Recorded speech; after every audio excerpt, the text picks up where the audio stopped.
a product and marketing manager for nearly a decade now, which means I need to be really good at telling developers what to build, then turning back around and promoting what they build out to consumers. That requires a lot of written communication. Writing is my strong skill, admittedly.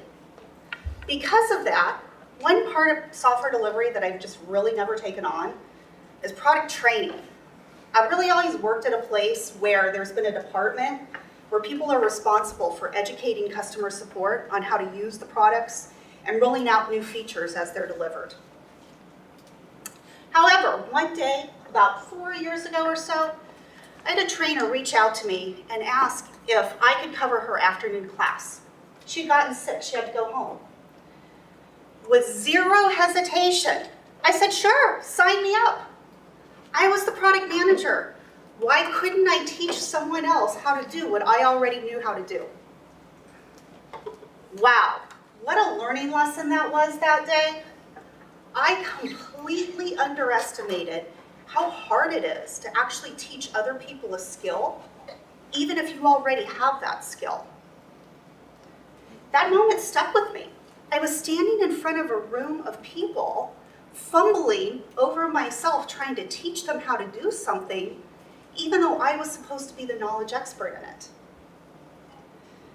Well, wouldn't you know it, when you're stuck in situations where you have a public speaking opportunity and you're fumbling around, not sure what to do, probably because you're unprepared, Toastmasters has a program to make you better at that.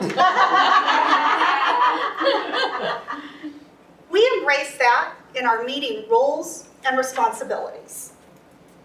If you have a functionary role at a meeting, it's your responsibility to help those around you be better communicators. Let me repeat that. If you have a functionary role at one of these meetings, it's your responsibility to help those around you be better communicators.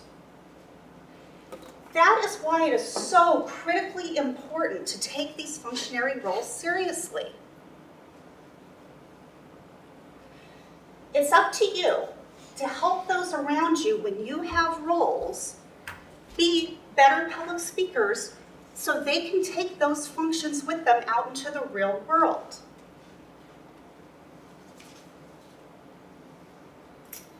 So today, I'm going to take a second and distill the most important functionary roles and the leadership opportunities associated with them. As the presenter of the invocation, it's your job to lead us all in the Pledge of Allegiance. But it's your opportunity to kick off the meeting with a moment of inspiration and encouragement to help us overcome the challenges ahead of us, no matter what they are. As the joke master, it's your job to find a fairly decent joke and memorize it the night before. But it's your opportunity to really make us laugh. I actually think that's overlooked in this role. If you can really make your audience laugh, you've helped loosen us up for the day and help us overcome some of the nervousness we might have in our speaking roles. Even if your joke isn't all that good, work on the delivery to engage with your audience. As the word master, it's up to you to Google a word of the day and put it up on the board. It should not be your goal to find a word that's so hard to pronounce, there's no way you could possibly wrap it into an already obscure question you've just been asked. Instead, find a simple yet interesting word that you don't hear every day. Something that's ubiquitous enough that you'd be able to wrap it in to the question you were just asked on the fly. And as the topic master, it's up to you to help us to react to those obscure questions. This was the #1 reason why I joined Toastmasters. I wanted to be able to tackle any question that was thrown at me at work without feeling caught off guard. Come to these meetings with a list of people that don't have speaking roles if you're the topic master, and focus on straightforward questions that allow you to maximize on time to let everybody get in a table topic. One of the most important roles at Toastmasters is being a speech evaluator. Not only is it your time to get on stage and give a mini speech for yourself, it's also your time to give positive and critical feedback back to those speakers. It doesn't help them if you simply recount the objectives that are listed in their manual and highlight word for word some of the areas of their speech that you really liked. A good guide to follow when giving a speech evaluation is to highlight 3 things the speaker did really well on and 3 areas they can improve upon. The same goes when you're the general evaluator.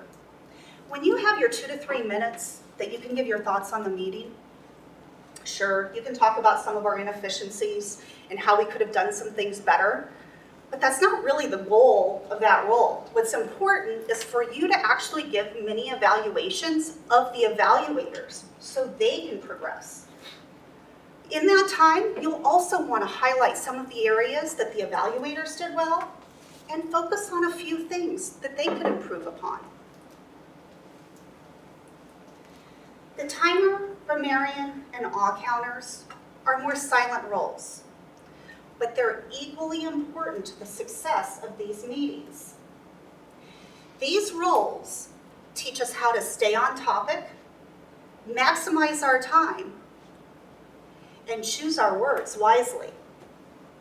When it's your time to give your report in this role, you should be succinct as well.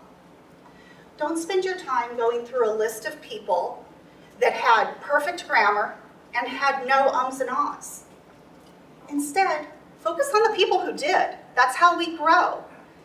Give them the proper advice to help them use their language better in work and outside of these meetings. And the Toastmaster role. As the Toastmaster, it's your opportunity to lead the entire group throughout the meeting.